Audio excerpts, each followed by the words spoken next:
So since I just got a new grill dome, I thought I'd take a moment to share with you guys what you can expect when you purchase one and it shows up at your doorstep. So first of all, what's going to come is obviously going to be the cooker. And newly is the sliding metal top and the temperature gauge. Back, years ago, those used to be optional accessories, but now they come standard.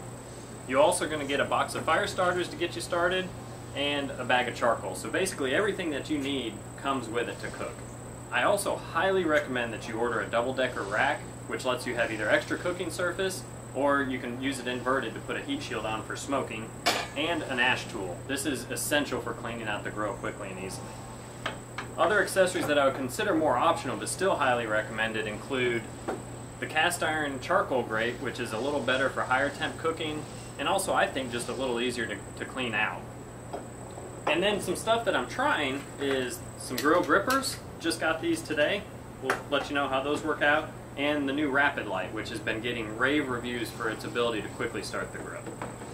So let's walk through kind of what you're going to do as you unbox it.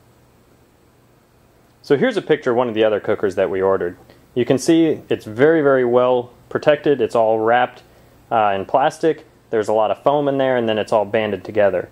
This entire thing was banded to a pallet, and then the pallet was shrink wrapped with all the accessories. So even though I've already unpacked this one, I wanted to show you guys a couple things. First and foremost, when you first unload it from the pallet, you're going to notice there's going to be some wire ties here holding the hinge closed. You want to make sure to clip those prior to opening the grill up.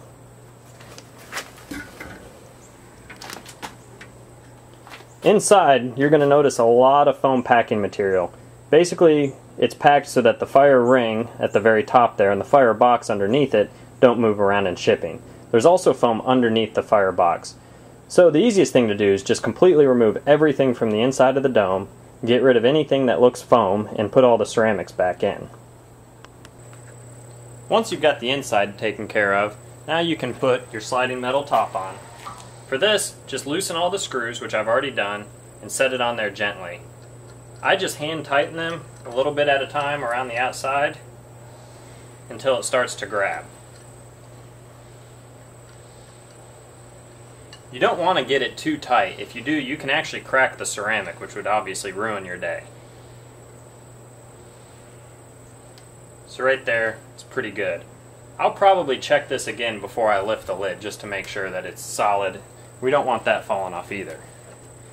For the thermometer, it's pretty easy. This stays on the outside just like it is right now, and you slide it in the hole. Cinch it down, and that's how it goes. There is a nut on the back side of this, and I do recommend checking it at least once, if not yearly, in order to make sure that it is within calibration.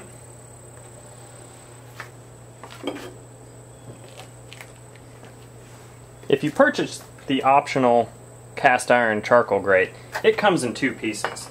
The first thing to go in is going to be this disc. This just helps add a little bit of extra insulation to the bottom of the grill for those high temp cooks. Helps keep that from cracking. Then the actual charcoal grate.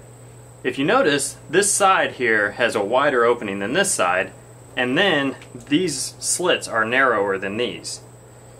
Basically, this lets you fine-tune the grill so that you have the best temperature control as far as making it even from front to back or side to side.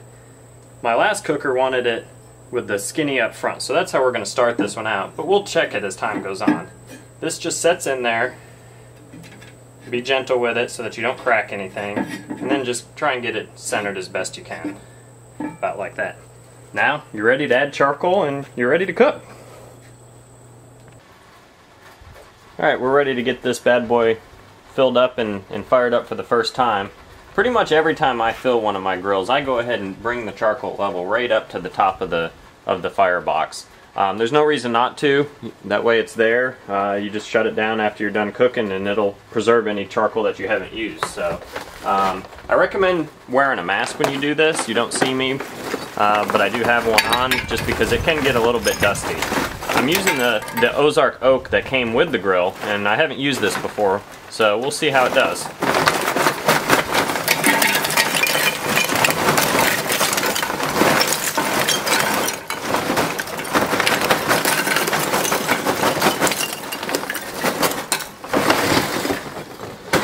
It's actually pretty good. That's got a lot less dust than the Royal Oak that I typically use. So, get that smoothed out a little bit.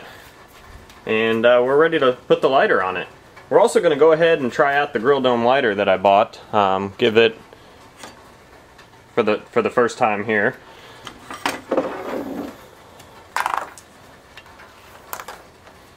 So we're going to get that good and buried.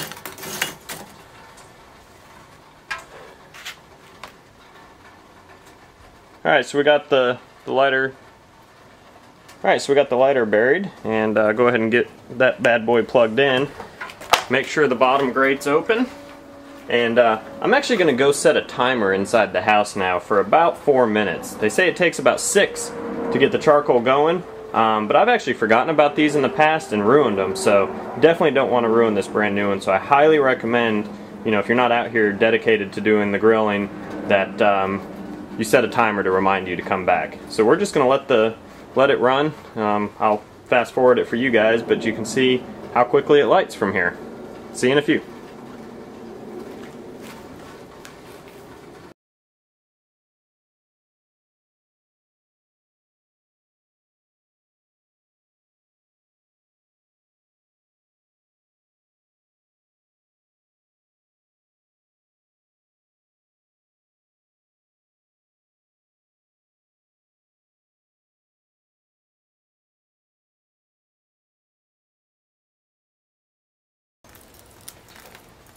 Alright, I came back to take a check, and sure enough, just a few minutes later we've already got a lot of coals going really well there, so I think I'm going to consider the new fire starter a definite success.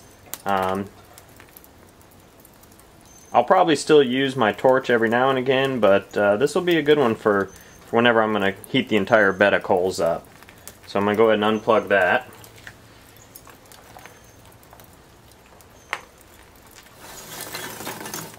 Pull it out there.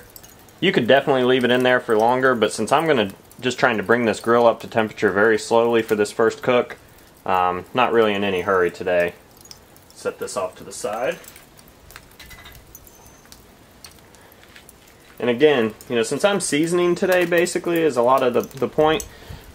I'm going to reach across the camera here, sorry about that. I'm going to throw a few wood chunks in. Stir those guys up.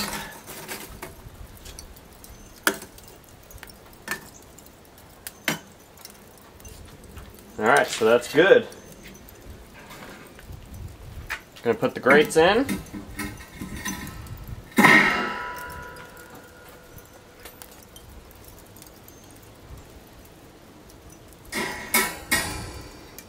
And shut it down. Based on my other grill dome, that's about where I want to be for, right in there, for about a 225, 250. Again, trying to bring this guy up to temperature slowly since it is its first time, and going to close the bottom grate to just a little bit of a sliver, and we're just going to let it go for a while. It's probably going to sit for a few hours like this, and then I'll cook some dinner on it. Then, just in case you were wondering, 5 years later, this is what you can expect. Not the pristine white grill that you see over there.